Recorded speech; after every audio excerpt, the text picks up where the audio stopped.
Investissement sur le marché français, dans les valeurs françaises. Jocelyn Joven vient de nous rejoindre, rédacteur en chef de Morningstar. Bonjour Jocelyn. Bonjour Guillaume. Alors quand je me regarde, je m'inquiète, mais quand je me compare, je me rassure. Quand on compare les perfs actuels de la Bourse de Paris aux perfs long terme, on se dit, ok, on souffre un peu en ce moment, c'est difficile sur le marché parisien, mais sur le long terme, les performances de la Bourse de Paris sont quand même plutôt bonne et la Bourse de Paris n'a surtout pas à rougir en fait. Oui, tout à fait. Alors c'est vrai que si on regarde depuis le début de l'année, on regarde par exemple l'indice Morningstar France depuis le début de l'année au 27 juin, il cède de 13,8%. Le marché européen, lui, dans son ensemble, perd 15,3%. Donc on se dit l'écart de surperformance est bien maigre. Mais c'est vrai que si on regarde sur des horizons de temps de 5 ou 10 ans, le marché français fait mieux que le marché européen, puisqu'on a 1 point de pourcentage de mieux sur 5 ans, quasiment 2 points de pourcentage de mieux sur 10 ans. C'est pas négligeable. Comment on l'explique ? Alors, une des raisons de la résistance de la Bourse de Paris, c'est qu'on a la présence d'entreprises de croissance, de qualité, des sociétés qui sont rentables, qui disposent de bilans solides dans des secteurs d'activité variés.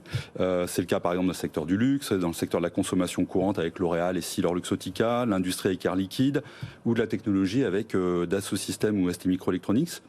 Toutes ces sociétés en fait ont affiché des très beaux parcours boursiers sur 10 ans. On a des gains annuels compris entre 10 et 24% selon les sociétés, grâce à leur position concurrentielle de premier plan, à des stratégies claires, bien exécutées, des dirigeants qui regardent le long terme et souvent la présence d'actionnaires familiaux qui eux aussi regardent le long terme. Sauf qu'on parle de plus en plus d'une possible récession. C'est peut-être ce que price le marché en reculant aujourd'hui. Est-ce que dans un contexte de possible récession à venir, notre marché parisien pourrait continuer de s'en sortir un peu mieux que les autres ? Si on regarde le positionnement de ces entreprises, nous, ce qu'on appelle le moat chez Morningstar, ce sont des entreprises qui sont très très bien positionnées. Elles génèrent de bons niveaux de rentabilité. Elles devraient donc être en mesure de pouvoir continuer à investir dans leur business et bénéficier en fait du retournement de cycle pour ressortir renforcer de la conjoncture défavorable actuelle ou potentiellement défavorable. Et quand on regarde historiquement dans les phases de récession, la plupart de ces sociétés en fait ont réussi à mieux se comporter, à se distinguer dans leur secteur, ce qui s'est traduit par une progression régulière et de leurs résultats et de leur cours de bourse.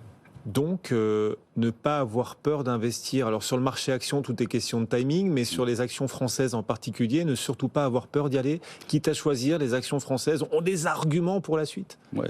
En fait, si on regarde, quand on analyse la performance de l'indice vedette de la Bourse de Paris, qui est le CAC 40, on voit que depuis le début de l'année, la totalité de la baisse, elle s'explique par un seul facteur, c'est la chute des niveaux de valorisation, alors que les estimations de résultats, qui est l'autre moteur d'un cours de bourse ou d'un indice, ont été stables ou revues à la hausse. Alors en fait, avec la remontée des taux d'intérêt, avec l'inflation matières premières, les problèmes des difficultés des chaînes d'approvisionnement, il est probable en effet que les résultats, les estimations de résultats sont revues à la baisse, mais dans l'ensemble, pour l'instant, on a plutôt quelque chose qui tient bien.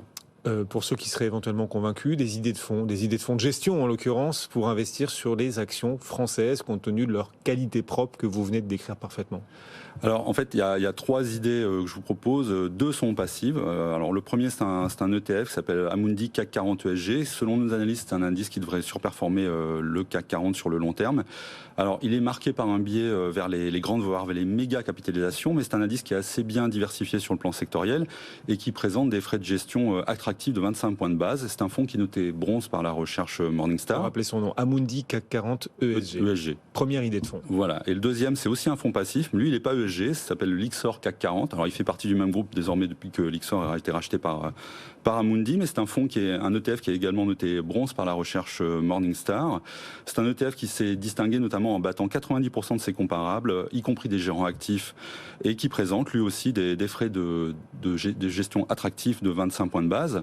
Et puis le dernier, c'est un fonds géré activement. Il s'agit du Moneta Multicap qui est piloté par Romain Burnand. Alors, Romain Burnand, c'est un gérant qu'on apprécie beaucoup et de longue date chez Morningstar. Et il nous rend souvent visite sur BFM Business. Oui, à juste titre.